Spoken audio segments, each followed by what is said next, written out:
Je pense que ces résultats positifs sont à l'image de l'importance que nous accordons à l'union et puis au processus d'intégration dans notre union. Ce processus d'intégration passe nécessairement par la mise en œuvre ou l'application d'un certain nombre d'actes. Et ce sont des actes communautaires. Il y a les actes additionnels, il y a les règlements, les directives, et puis un certain nombre de réformes, de politiques sur lesquelles les États s'engagent.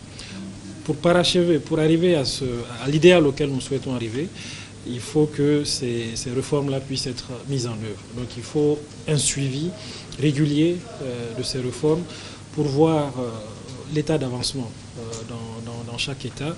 Et c'est la somme des efforts que les États feront par rapport à l'avancement de ces réformes politiques qui feront que nous serons dans une union qui sera efficace et dont nous tirons des fruits au bénéfice de nos populations. C'est vraiment ça l'objectif recherché. Donc cette revue suit à peu près 18 ou 19 programmes et projets.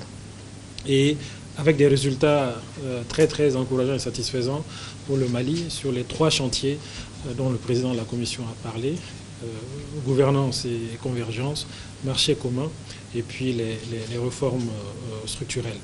Donc les recommandations qui ont été faites, parce que tout n'est pas parfait évidemment, les recommandations qui ont été faites seront prises en charge pour qu'à la revue prochaine, en 2018, Inch'Allah, nous puissions être à un niveau encore meilleur que celui qui a été observé cette année et meilleur que celui qui a été observé en 2015.